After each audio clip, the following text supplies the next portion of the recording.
Hi, I'm Christine Benson, and welcome to Continuous Testing Live.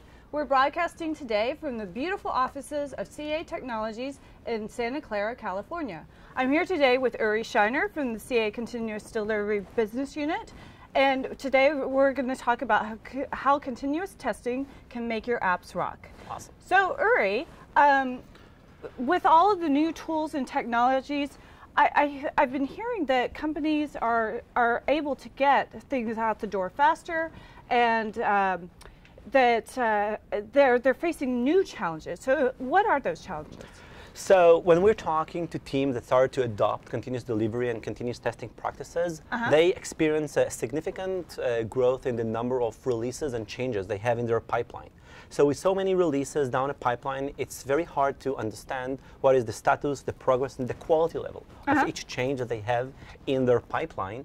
And they also find some difficulties to understand what is the business impact that each change brings to the actual end user. So it's hard to do some prioritizations between the different releases. I see. Another challenge is all around the quality. How can you improve the quality level of each change, and how can you make the whole testing cycle more efficient?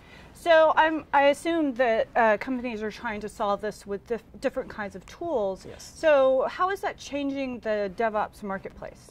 Yeah, so now, unlike before, people are really relying on new stuff that are much more light, that are easier to maintain and to deploy. They will try to consume stuff as a service when that makes sense, because that really takes the friction out of the maintenance and the deployment of these solutions. Yes. Some teams, especially when they are developments in the room, will try to evaluate open source solutions when that makes sense, and when that will give all the capabilities that these guys are looking for.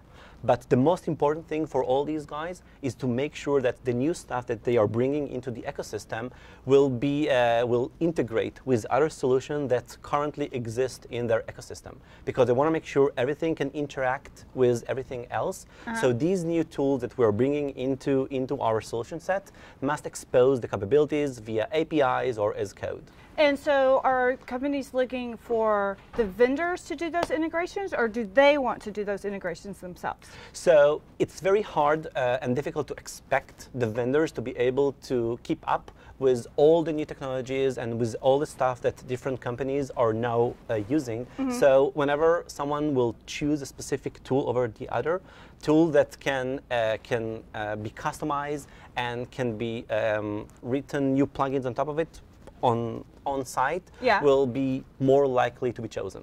Okay, so flexibility is really key. Exactly. Is what we're looking Yes. for. Okay, so you mentioned developers and different decision makers. Is that changing who is making the decisions about tool choice? Yes, definitely. Right. So in the past, it was usually like a top-down decision, like something that was made by the CIO who was enforcing the products and the tool chains to use.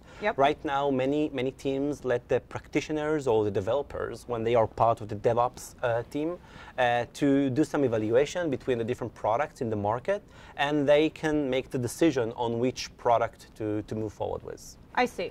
So teams have a bigger influence on the products that they are using. Yes, and again, companies that adopted DevOps culture will let developers to make decisions, or at least influence which tools to use on their delivery process. I see. Okay, so one of the things that I hear a lot is about continuous testing. Yes. And there's a lot of buzz. It's becoming a buzzword, right? So is this just a buzzword, or is this a best practice? Well, it's definitely not just a buzzword. There is a lot of buzz around continuous testing, because continuous testing is all about helping you to assess the risk of the changes you're trying to deliver, and try to identify the defects and the issues you have in each change as earlier in the cycle as possible. Okay, so how does that work? Yeah, so a lot of people sometimes confuse between test automation and continuous testing. Test automation is a great starting point, because it really helps you to increase the coverage of your code. It helps you to speed up the whole testing cycle, because you're basically replacing manual tasks with automated tests. But as I said, this is just the start, right? Okay. Continuous testing practices help you to understand what is the risk that each change brings to your production environment, so you know how to focus your upcoming test cycle. And as I said before, try to find the issues as early as possible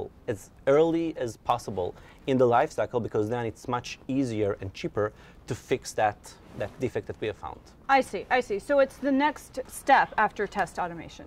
Correct, yes. I see. Okay, so how is CA supporting the continuous testing practice? Yes, so we have a very extensive portfolio of different solutions that can be used to put together a fully automated continuous delivery and continuous testing platform.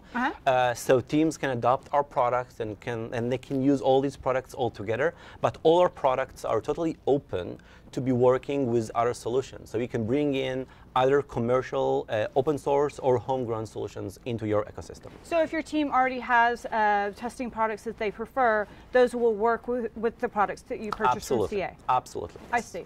So what's next for continuous delivery?